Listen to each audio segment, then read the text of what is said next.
So hey guys, welcome back to the channel. मेरे सामने खड़ी है MT-15 और आज इसका एक राइड रिव्यू करने वाले हैं। क्या ये बेटर रहने वाली है NS 200 से, क्या ये बेटर रहने वाली है ड्यूक 200 से, और एक्सट्रीम से भी थोड़ा सा कंपैरिजन करेंगे क्योंकि भाई आपको मालूम है हीरो ने एक्सट्रीम को लॉन्च कर दिया है। तो क्या लेनी चाहिए नहीं लेनी चाहिए, उन सारी चीज़ों के बारे में बात करेंगे। N250 से भी कंपेयर करेंगे और ओवरऑल इसको चला करके देखेंगे क्या क्या चीज़ें मुझे इस बाइक की पसंद है, क्या मुझे बेकार लगती है, उन सारी चीज़ों के बारे में बात करेंगे। तो बैठते हैं बाइक के ऊपर और चलते हैं। और यहाँ पर मैं बता दूँ भाई, मेरी जो हाइट रहने वाली है वो 5.5 के आसपास में रहेगी। तो इस बाइक की जो seat height I think 815 mm के आसपास में होगी शायद, जहाँ तक मुझे मालूम है। तो ऐसे कोई दिक्कत नहीं है, पैर जो है मेरे दोनों जो है पहुँच जाते हैं आराम से, कोई दिक्कत वाली बात नहीं है। स्किनी बंदा भी चलाएगा, मोटा भी चलाएगा, सब मतलब एडजस्ट जो है वो एडजस्टेबल है, कोई दिक्कत वाली बात नहीं, आराम से चला लोगे। और स्टार्ट करते हैं। और ये जो है ना नया वाला वेरिएंट है, हैजार्ड लाइट मिल जाता है, इंटीग्रेटेड स्विच है, ट्रैक्शन कंट्रोल आप लोगों को मिल जाता है। तो वो सारी चीज़ें हैं, ब्लूटूथ जैसे फीचर्स आ जाते हैं, ऑल LED सेटअप आ जाता है, तो वो चीज़ें देख लेना। तो सबसे पहले खींचते हैं थोड़ा सा और उसके बाद बताते हैं।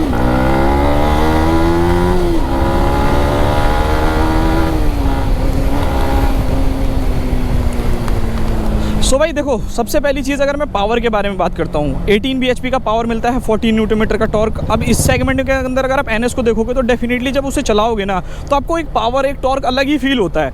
ऐसा नहीं है कि ये बाइक बेकार है, भागती है, सब कुछ करती है, बहुत अच्छी है, कोई दिक्कत नहीं है। बट कहीं ना कहीं अगर आप लोगों को 2 बंदे बिठा करके चलना पड़े ना, तो उस कंडीशन में इसकी पावर थोड़ी सी आप लोगों को ऐसा लगेगा कि हाँ यार लैग कर रही है। तो वो एक चीज़ आप लोग देख लीजिएगा।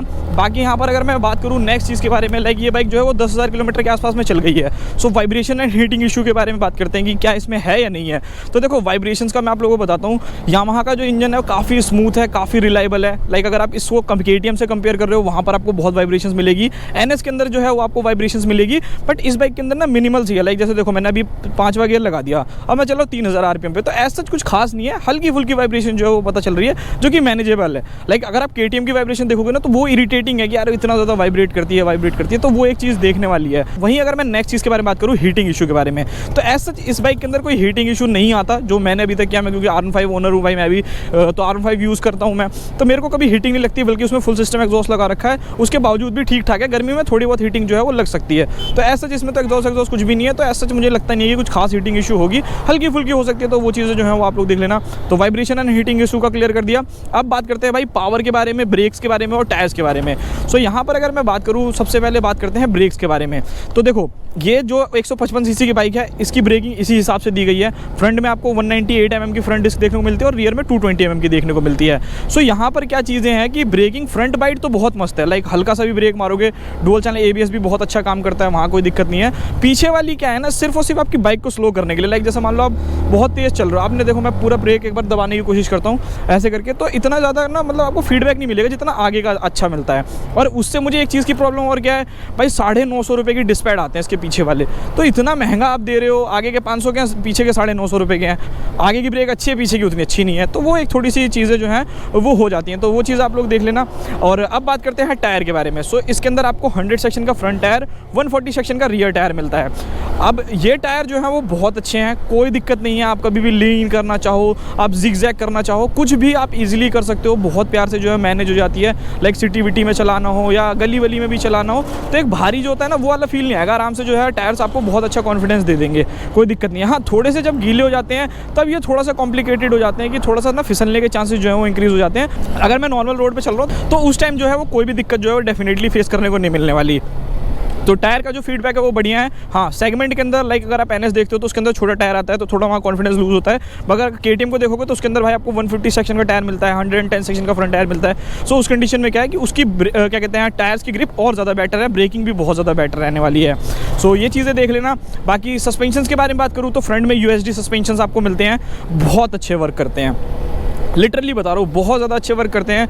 गड्ढे में अगर आप लेकर के जाओगे तो ऐसा जितना उतना ज़्यादा झटका जो है वो नहीं लगेगा। बट हाँ, अगर जैसे ही आप लोग इसको लेकर के जाओगे भाई पीछे की तरफ, मतलब अगर पीछे से ये गाड़ी जाती है तो उस टाइम थोड़ा सा आपको झटका जो है वो डेफिनेटली लग सकता है भाई। तो वो एक चीज़ देख लेना। और इस बाइक की 2 चीज़ें मुझे थोड़ी सी बेकार लगती हैं। एक तो सबसे पहली सीट, कि पीछे की सीट ही नहीं है भाई, नाम बस नाम की दे रखी है यामाहा वालों ने कि भाई कोई खरीदेगा ही नहीं अगर नहीं होगी बिल्कुल ही, तो एटलीस्ट बैठने के लिए तो हो। सो उतनी कंफर्टेबल नहीं रहने वाली है बाइक। अगर आप लोगों को किसी को लेके जाना हो अगर आपको मम्मी को ले जाना हो, पापा को ले जाना हो, तो उस कंडीशन में थोड़ी सी आप लोगों के लिए बेकार जो है वो डेफिनेटली रह सकती है। तो वो चीज़ आप लोग देख लेना। बाकी सिंगल के लिए तो ठीक है, कोई दिक्कत नहीं है, ऐसे कोई प्रॉब्लम नहीं है। बाकी ये देखो ट्रैक्शन कंट्रोल आता है, ब्लूटूथ आता है, देखो मेरी भी बाइक में आता था, बट मैंने कभी यूज़ कुछ खास करता नहीं हूँ। बट हाँ, एक चीज़ है, ट्रैक्शन कंट्रोल काम का तो है। लाइक कभी भी ऐसी सिचुएशन में आती है कि रोड पे बजरी पड़ी है या कुछ आपने ज़्यादा थ्रॉटल दे दिया, तो उस टाइम में आपकी ना बाइक को कंट्रोल कर देती है। तो वो एक थोड़ा सा यूजेबल है। बट ब्लूटूथ तो मुझे कुछ खास नहीं लगता, बट हो सकता है अपने हिसाब से जो है बंदों के काम में आता होगा। तो वो चीज़ें हैं। बाकी बाइक के अंदर आपको स्लीपर क्लच मिलता है, 6 स्पीड का गियर बॉक्स मिलता है। सो अगर आप इसको कंपेयर करते हो क्विक शिफ्टर से तो थोड़ा सा हार्डर साइड रहेगा। बट अगर अदर से कंपेयर कर रहे हो, लाइक बजाज की NS200 से कर रहे हो या ड्यूक से कर रहे हो या फिर अगर आप M250 से कर रहे हो, तो उस कंडीशन में तो ये काफ़ी स्मूथ है। पता ही नहीं लगेगा कब गियर आपने लगा दिए, कब शिफ्ट आपकी कर दिए। अटकने वटकने का कोई सीन नहीं है भाई, बहुत प्यार तरीके से काम करती है। बाकी यहाँ पर इन्फॉर्मेशन भी मिल जाती है, गियर इंडिकेटर है, स्पीडोमीटर है, फ्यूल का हो गया, तो ये सारी चीज़ें जो है वो आप लोगों को देखने को मिल जाती है। तो कोई दिक्कत वाली बात नहीं है भाई, आराम से जो है वो चला सकते हो। कोई दिक्कत आपको, परेशानी जो है ना डेफिनेटली फेस करने को नहीं मिलेगी। बाकी यहाँ पर अगर मैं भगाने वगाने की बात करूँ तो यार देखो ठीक ठाक पावर है, कोई दिक्कत वाली बात नहीं है। एज सच आपको कोई दिक्कत नहीं आएगी। राइडर की सीट पे मैं बहुत देर से इस बाइक को चला रहा हूँ, तो राइडर की सीट एज अ राइडर आप लोग यूज़ करोगे तो आपको कोई दिक्कत नहीं है। लॉन्ग टूर पे भी लेकर के जाओ, और इतनी लाइट वेट है ना यार, जैसे देखो अभी यहाँ पे थोड़ा बहुत जाम लग रहा है, तो अगर आपको जिगजैग करके निकालनी पड़े ना तो फटफट निकल जाएगी। ऐसी कोई दिक्कत नहीं देगी कि आप लोगों को निकलेगी नहीं बाइक। तो ट्रैफिक में क्या है ना, बहुत ज़्यादा ईजी है भाई इसको चलाना। एक तो हल्की है, सबसे पहली चीज़ ये है कि ज़्यादा भारी वेट नहीं है, तो इतना ज़्यादा फर्क नहीं पता चलता। और जब तक खड़ी रहेगी तब तक तो एक बार को फिर भी पता चलेगा आपको, बट जब आप चलाने लगोगे तब तो बिल्कुल ही पता नहीं लगेगा कि भारी भी है बाइक। तो ये चीज़ है जो मुझे काफ़ी ज़्यादा पसंद है। लाइक जैसे यहाँ से निकलना है ना, और VVA टेक्नोलॉजी तो मिलती है तो भाई फुल भागती है भाई, फुल।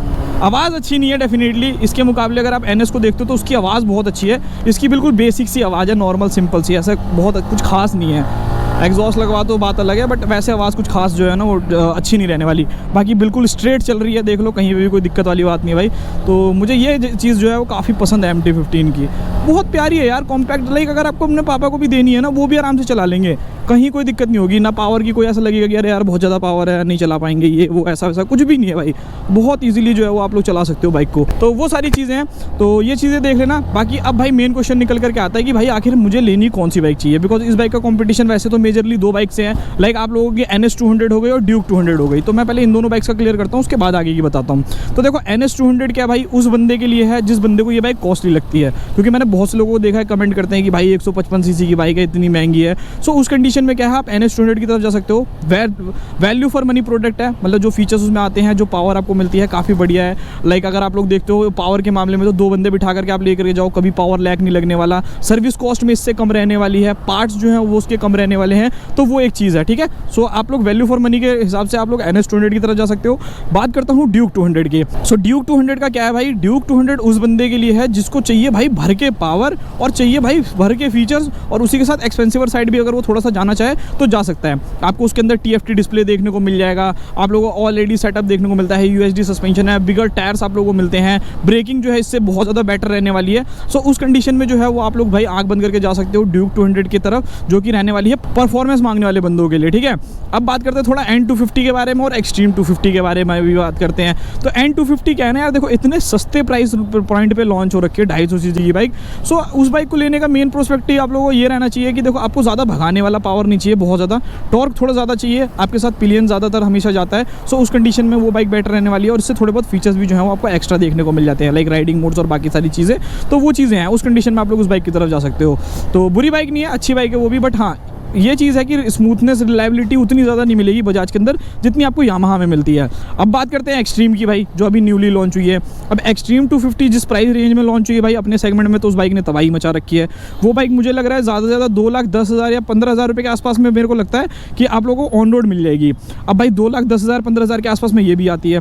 तो वहाँ पर क्या है भाई, अगर आप लोग एक ऐसी बाइक चाहिए कि नहीं भाई मुझे पावर ज़्यादा चाहिए, मुझे फीचर्स हट करके चाहिए और वो टॉप ऑफ द लाइन हो अपने सेगमेंट में, सो उस कंडीशन में आप उस बाइक की तरफ जा सकते हो। बट हाँ वाइब्रेशन थोड़ी सी ज़्यादा मिलेंगी, हीटिंग इशू ज़्यादा मिलेगा, माइलेज थोड़ी सी कम मिलेगी। सो वो सारी चीज़ें जो है वो आप लोग देख लीजिएगा भाई अपने हिसाब से।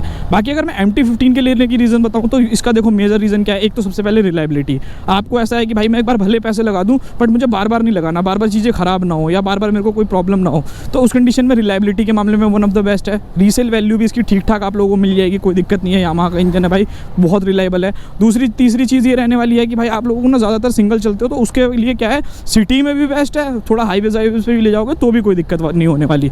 तो वो सारी चीज़ें हैं जिसकी वजह से आप इस बाइक को ले सकते हो। और मुझे तो ये पर्सनली बता रहा हूँ भाई, बहुत ही ज़्यादा पसंद है। मतलब लिटरली यार इसे चलाने में ना एक अलग ही फ़न आता है भाई। इसको जब चलाओ ना तो ऐसा फील होता है जैसे कि भाई आप स्प्लेंडर लेकर के निकले हो।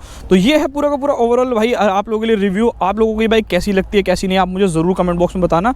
और मिलते हैं किसी और नेक्स्ट वीडियो में। बाकी अगर कुछ छूट गया हो तो वो आप मेरे को कमेंट में जो है वो पूछ सकते हो। तो चलते हैं और मिलते हैं किसी और नेक्स्ट वीडियो में।